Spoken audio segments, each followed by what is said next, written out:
കൊടുത്താൽ കൊല്ലത്തും കിട്ടും എന്ന് കേട്ടിട്ടുണ്ട്. കൊടുത്താൽ പൂഞ്ഞാറ്റിലും കിട്ടും എന്ന കാര്യം പിണറായി വിജയന് ഇപ്പോൾ ബോധ്യമായി കാണും. ഒരു റീ എൻട്രിക്ക് ശ്രമിക്കുമ്പോ ആരംഭത്തിൽ അപമാനം. പി സി ജോർജ് എന്ന രാഷ്ട്രീയ നേതാവിനോട് പണ്ട് മുതൽക്ക് പക വച്ച് പുലർത്തുന്ന ഒരാളാണ് പിണറായി വിജയൻ. അതിന് ഞാനും ചെയ്തില്ല.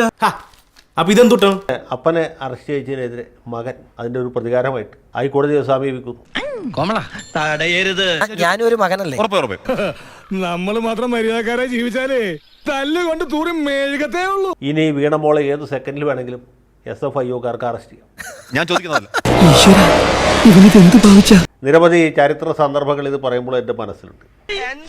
പി സി ജോർജ് ഇടതുമുന്നണിയുടെ ഭാഗമായിട്ട് പ്രവർത്തിക്കുന്നു. VSന്റെ മന്ത്രിസഭ ഉണ്ടാകും. അതിന് ന്യായമായിട്ടും ഒരു മന്ത്രിസ്ഥാനം കൊടുക്കാൻ പറ്റും. ആയതിനാൽ PC മന്ത്രിസ്ഥാനം നൽകരുത് എന്ന നിലപാട് വെച്ചു.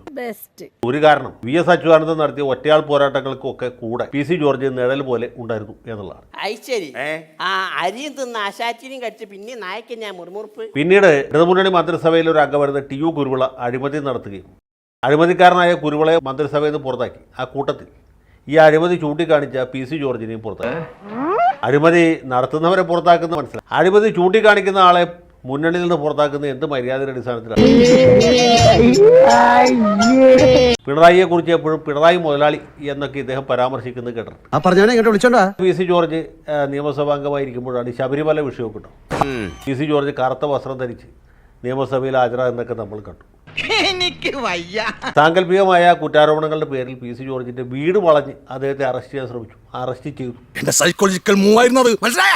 പക്ഷേ തിരുവനന്തപുരത്ത് എത്തിയപ്പോഴത്തേക്ക് കോടതി അദ്ദേഹത്തിന് ജാമ്യം കൊടുത്തു. വീട് വളഞ്ഞ് അറസ്റ്റ് ചെയ്യേണ്ട പ്രതിയൊന്നും അല്ലല്ലോ PC ജോർജ്. ഒരു കയ്യബദ്ധം നാറ്റുകരുത്. പക്ഷേ പിണറായി വിജയൻ ഒരു പ്രതികാരദാഹിയായി രണ്ടാമതും പോലീസിനെ അയച്ച് അറസ്റ്റ് ചെയ്തു.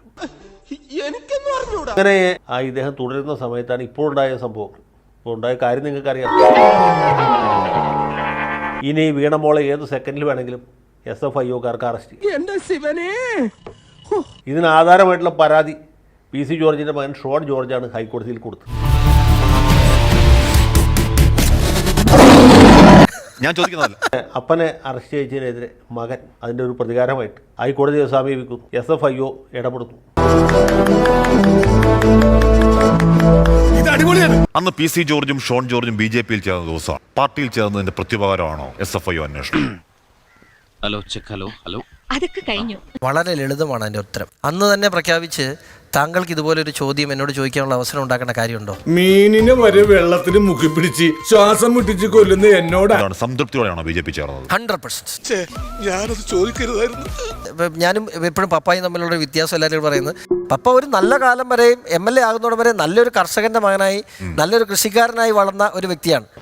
അതിപ്പോ പ്രത്യേകം പറയാനുണ്ടോ? ഞാൻ എന്നെ സംബന്ധിച്ചിടത്തോളം ഞാൻ ജനിച്ച അന്ന് മുതൽ രാഷ്ട്രീയം കണ്ട് വളർന്ന ആളാണ്. ചോദ്യം ചോദിച്ച ഒറ്റ തൊഴിൽ വെച്ച് തരും. പിതാവിനെ പറ്റിയുള്ള കടുത്ത പദപ്രയോഗങ്ങൾ കേൾക്കുമ്പോൾ മകൻ എന്നുള്ള നിലയ്ക്കൊരു ഫീൽ എന്താണ്?